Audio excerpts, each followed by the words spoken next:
Welcome to this explainer. Today, we're taking a trip to one of the most famous and honestly most mysterious abandoned places on the entire planet.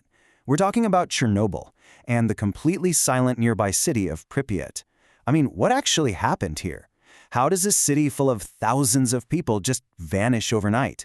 Well, let's dive right in and unpack the history and the mind-blowing science behind this incredible ghost town. Just picture this for a second. An entire city with silent schools, totally empty streets, and bedrooms that have been left completely untouched for nearly 40 years. There are no kids laughing on the playgrounds, no traffic jams, just this profound, eerie silence. It's a stark reality that really makes you stop and wonder, how does a thriving community literally just stop in its tracks?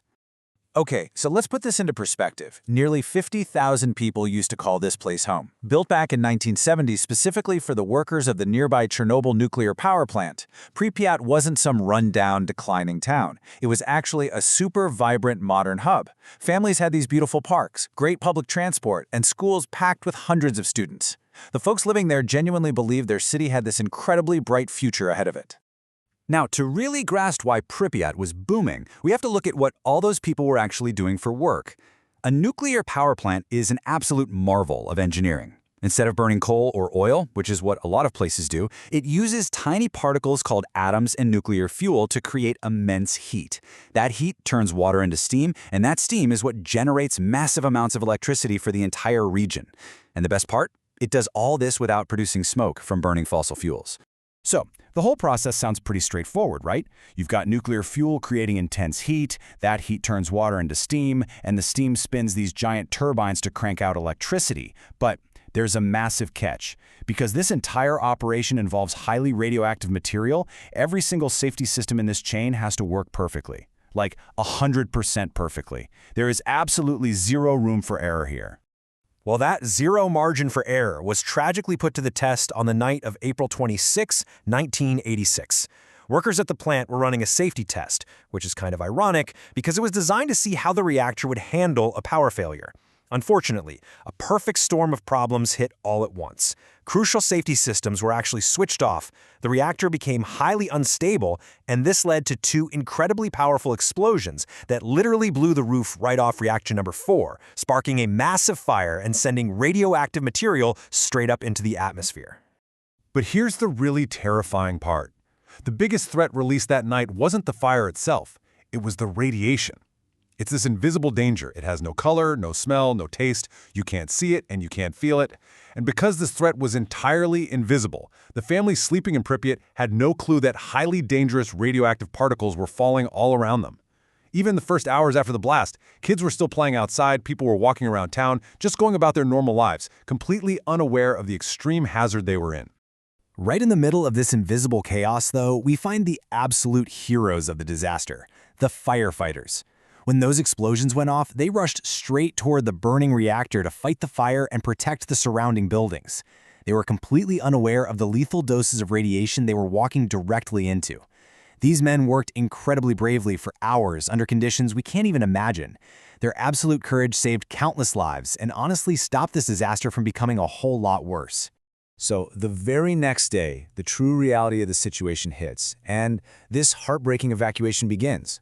Hundreds of buses just roll into Pripyat, and officials get on the loudspeakers telling families to pack for a short trip, just for a few days. So people left behind their favorite toys, books on shelves, even half-eaten meals sitting on their kitchen tables.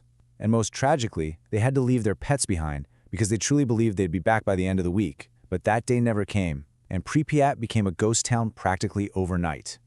If there is a single thing that symbolizes this whole sudden halt to life, it's gotta be Pripyat's bright yellow Ferris wheel. It was actually scheduled to open in a brand new amusement park just a few days after the accident.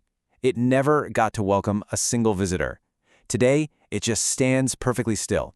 It's this unforgettable, iconic image that photographers from all over the world capture, and it's a chilling reminder of how incredibly fast life can change and why safety absolutely always has to come first. To manage the fallout, authorities had to draw a massive 30-kilometer exclusion zone all the way around the damaged plant. And we're not just talking about a small chain-link fence here. This is a vast expanse of land where most people are strictly forbidden to live, even today. because unsafe radiation levels still linger in the soil and the environment, this gigantic zone is a lasting reminder that technological disasters can have severe, lingering effects that literally last for generations. We're going to talk about what that exclusion zone actually looks like today in just a sec, but real quick, if you are finding this explainer valuable and learning something new, please take a quick second to hit that subscribe button. It really, really helps us out. Okay, let's head back into the exclusion zone. Okay, so you'd probably expect this zone to just be a totally dead wasteland today, right? Actually, scratch that. Remarkably, without humans around to interfere, wildlife has completely reclaimed the city. We're talking forests literally busting through the broken asphalt of the roads. You've got foxes, deer, wolves, and wild horses thriving right there in the empty streets. While some pockets are definitely still highly radioactive, nature has shown this amazing, unexpected ability to bounce back and heal itself when we just step out of the way. And while nature is kind of doing its thing out in the streets, modern engineering had to step in to secure the actual source of the problem. To stop that damaged reactor from leaking any further, engineers recently built what's called the new safe confinement. Guys, this thing is an enormous steel arch, literally one of the largest movable land structures ever built in human history. It was painstakingly slid into place right over reactor number 4 to completely seal it off. This protects the environment outside and lets workers safely start dismantling the scary, unstable parts inside. Now, just a short distance down the road from the plant, there's another massive, silent giant sitting out in the woods, the Duga radar. Built during the Cold War, this towering steel structure was designed to detect incoming missiles from thousands of miles away. It used to broadcast this really strange, repetitive tapping noise over radio signals, which is how it earned the awesome nickname the Russian woodpecker. Today, it just stands completely silent above the tree line, a wild relic of a time when cutting-edge technology and global politics were heavily intertwined.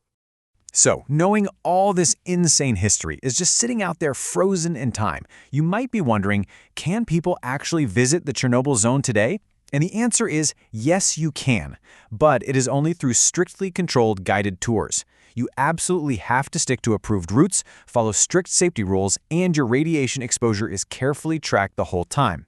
It's definitely not a theme park visit. These are serious educational journeys to really help people grasp the history, the science, and the critical importance of keeping nuclear power safe. But hey, if you ever do get the chance to visit, we absolutely have to separate the myths from the facts. A super common pop culture myth is that the whole area is just glowing green and is equally deadly everywhere you step. But the reality? Radiation levels vary drastically from spot to spot. Some areas are still highly contaminated, sure, but others have naturally decreased or been thoroughly cleaned up. Scientists aren't out there just guessing. They use strict, meticulous measurements to know exactly what's going on, because facts are always more reliable than rumors. And because things vary so much, Chernobyl is far from a dead zone. It's actually turned into this massive, active laboratory. Experts are out there every single day collecting soil and water samples. They're using incredibly advanced sensors, satellites up in space, and drone technology just to carefully observe how the plants and animals are doing. All this modern science lets computers crunch massive amounts of data so we can better understand how environments recover and, most importantly, keep the public completely safe. So, what did the world actually take away from all this? Well, the legacy of this terrible tragedy reached way beyond the borders of Ukraine. The lessons learned here literally forced countries all over the world to vastly improve their own nuclear safety rules. Engineers designed much stronger protection systems, emergency planning got incredibly detailed, and it really kicked off a brand new era of international scientific cooperation.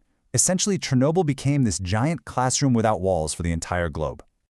When you think about those silent schools in Pripyat with the wooden desks, the maps still hanging on the walls, and the dusty books left behind, they tell the real extraordinary stories of everyday families.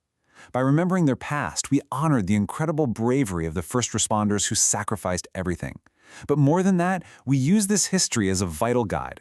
We learn that while science is incredibly powerful and necessary, it absolutely must be used with the ultimate level of responsibility. If you found this journey through science and history as fascinating as we did, please hit that like button and subscribe. It really helps us keep making more of these explainers for you. To wrap things up, I want to leave you with something to chew on. Knowing the delicate balance between powerful human technology and the forces of nature, how will we use the lessons of our history to better protect our future? Stay curious out there, and we'll catch you in the next explainer.